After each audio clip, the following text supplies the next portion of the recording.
All right. So we're gonna start getting into like where humans start to develop a sense of controlling nature. And so we're trying. So we're gonna get into this era of domestication, growing crops, stuff like that. Can anybody tell me what's something we've domesticated? An animal, some type of animal we've domesticated. Dogs. What else? Cats. What else? Birds. What else? Think of farm animals. Cows. What else? Sheep, horses, goats, pigs, chickens. Why did we do that? Why do you think we did this? Food. What else? Hunting. Okay. What else? What do we do with horses?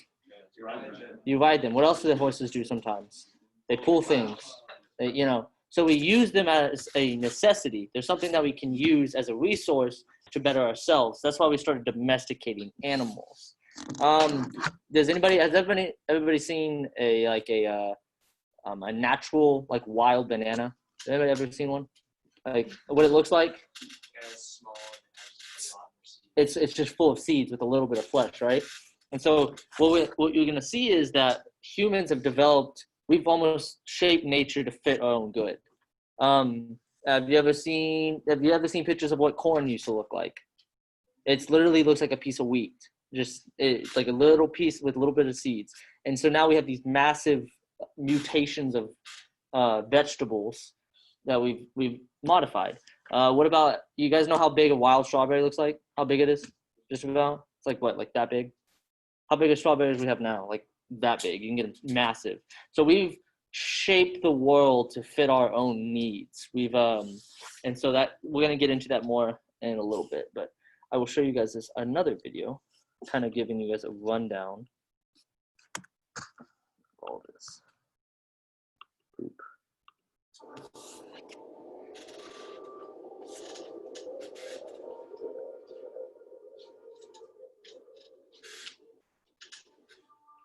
Prehistoric man lived for millions of years as a nomad. His community survived by hunting and collecting fruit and roots. That is why men lived in constant migrations in search of food.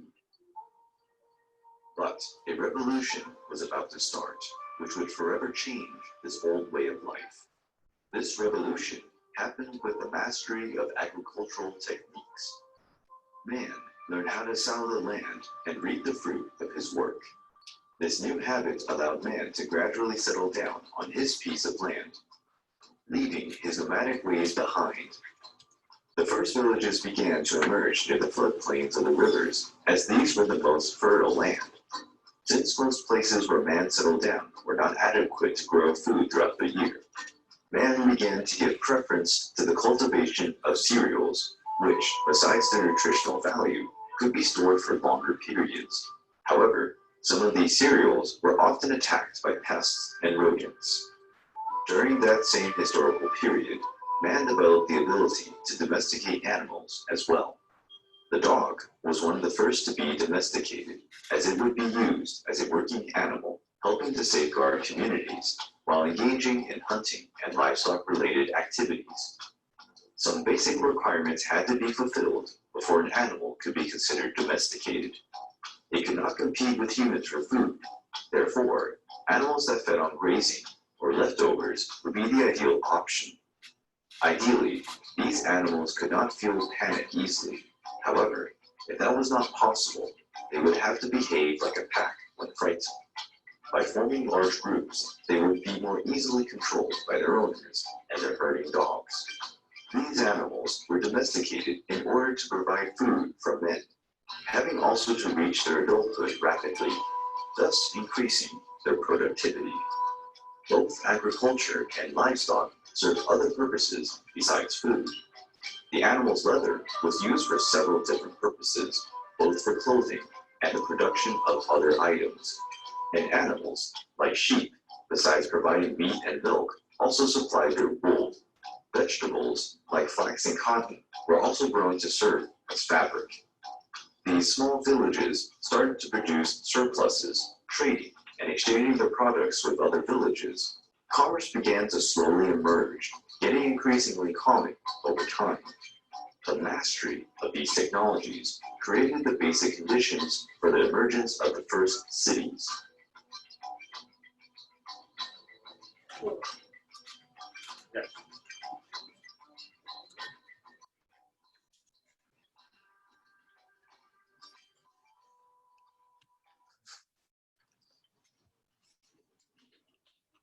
All right.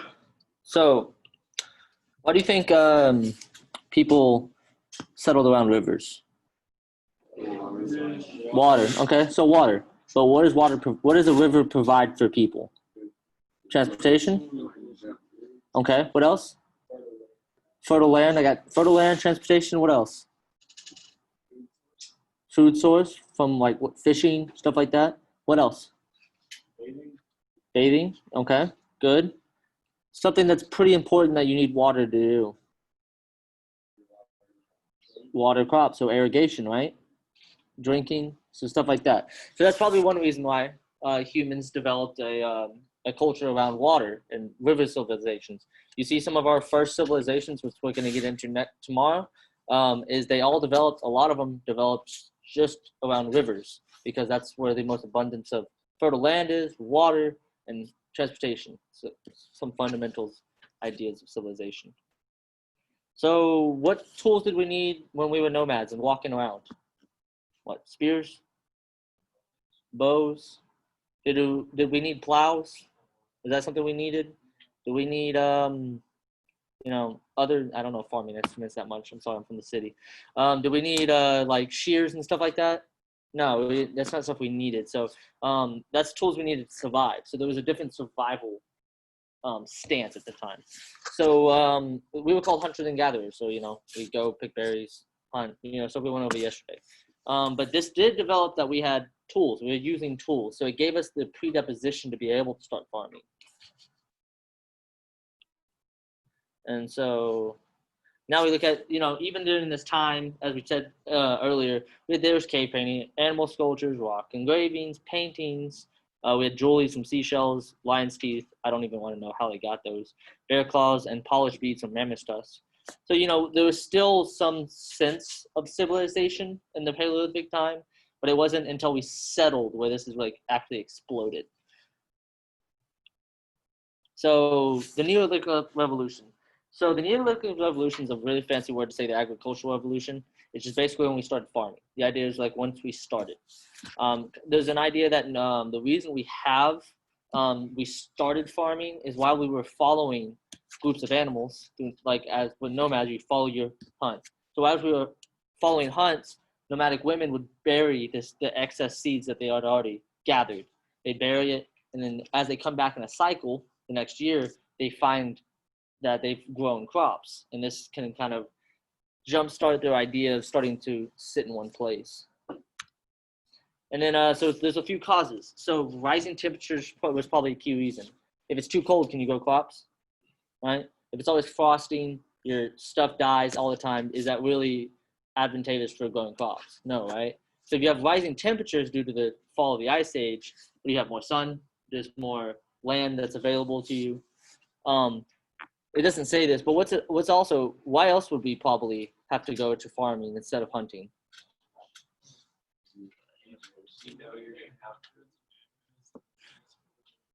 Okay, so our food sources started going extinct. So we had there was less amount of mammoths and big game to start hunting. So the next logical step was what? To settle down in crops and grow crops. All right. What else could you think of as the reason we started agriculture instead of hunting? Reliable food source. Good. Do what? Plant growth and domestication, right? So it became more reliable. And if you think about it, if we have more of a constant supply of food, what does that lead to?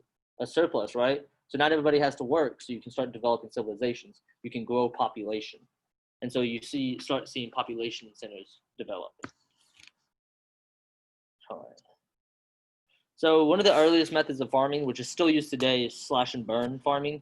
Anybody have an idea what that is? Yes, sir.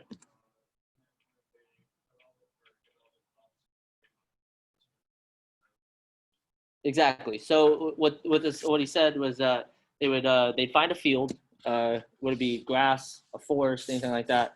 They would burn it, and they like rotate the burnt material into the ground, the topsoil, and they'd fertilize it.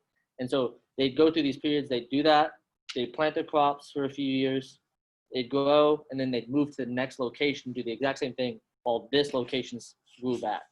And so what that did is it kind of moved them to new areas, and then it developed so they had a territory. That would develop a territory, your farming territory. So you have your village, and you have your region around you that you farm in.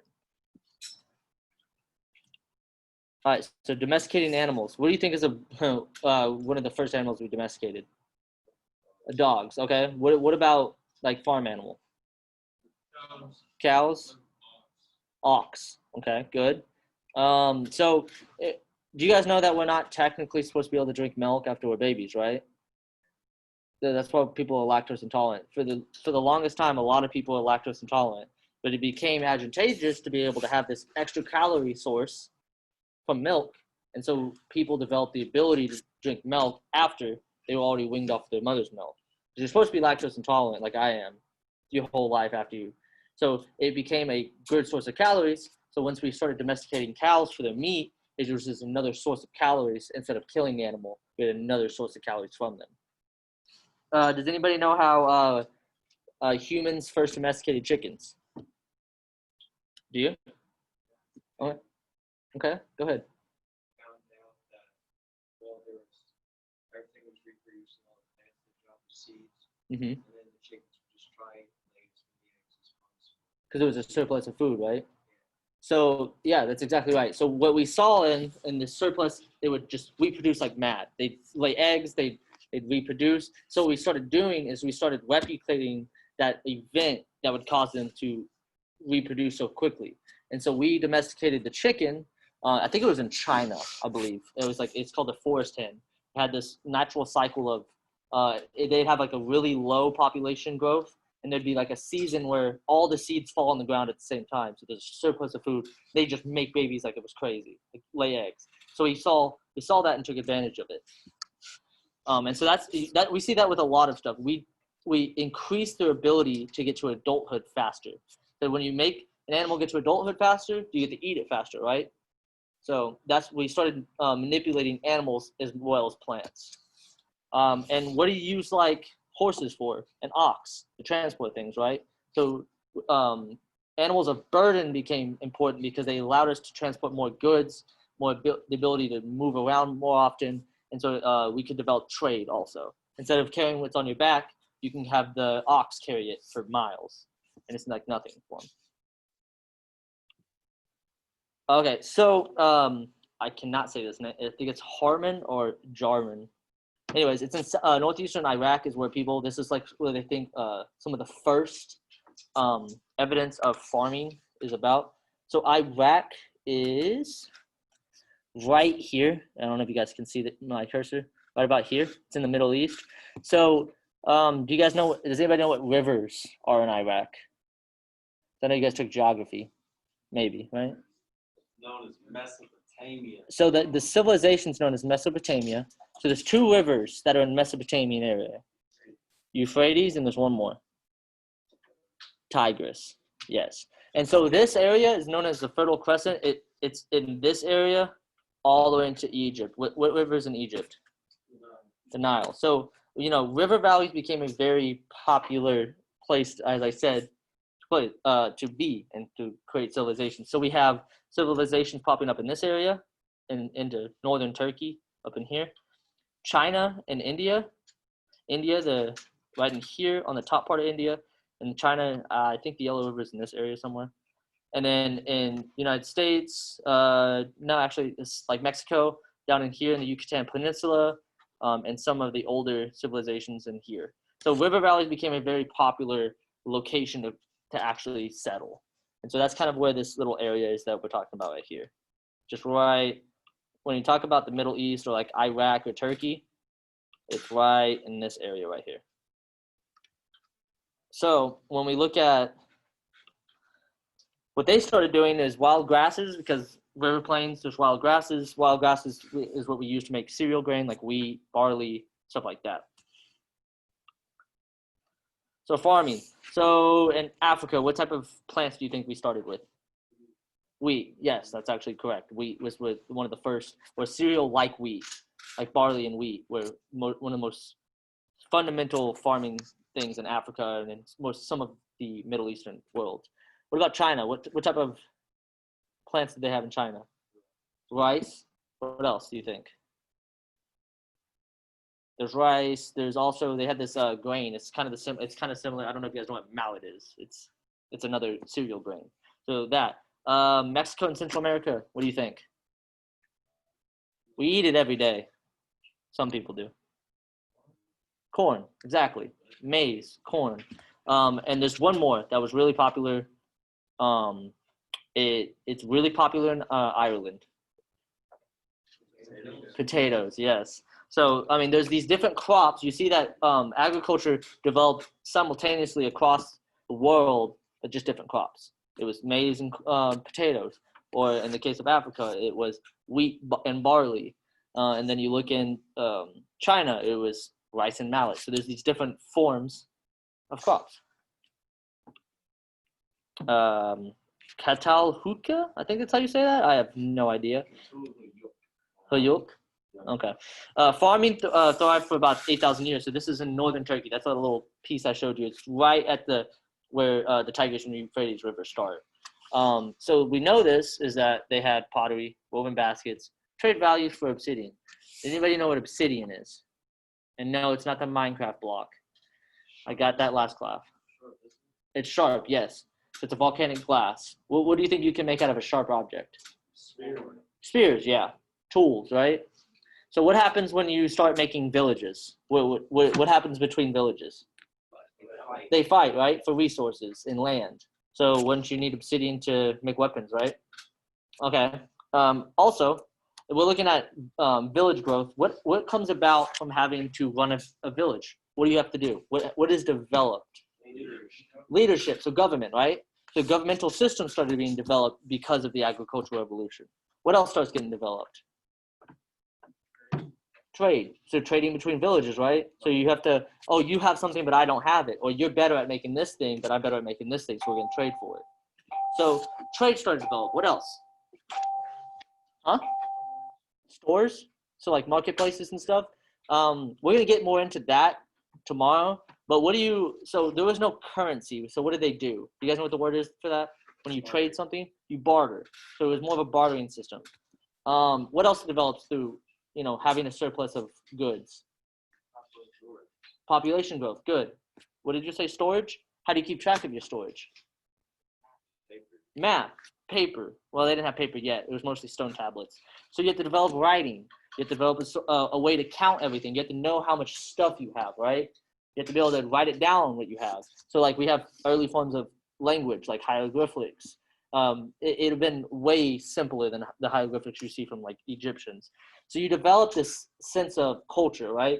This idea of civilization that comes from these simple things like writing, language, math. So there's this is what's developed from these eras. Okay, that's it on that one. Can anybody tell me, does anybody know any, besides that one, ancient civilizations that they're really interested in? Greece. That's considered a classical, but there is Proto-Greeks that are considered ancient though.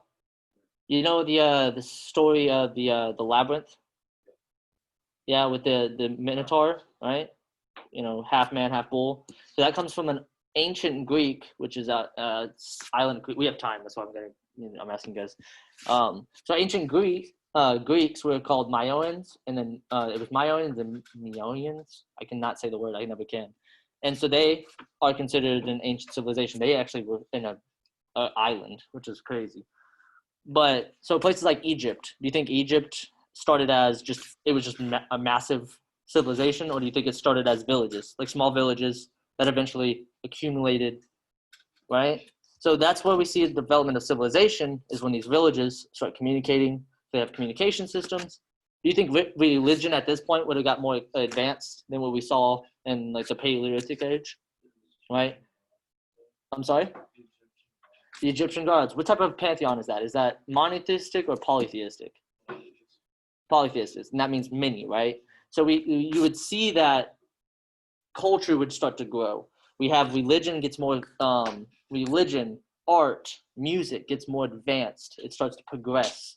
It's so we start to see that once we have a surplus of goods. So what else do you think could be developed through having villages and surplus of wealth?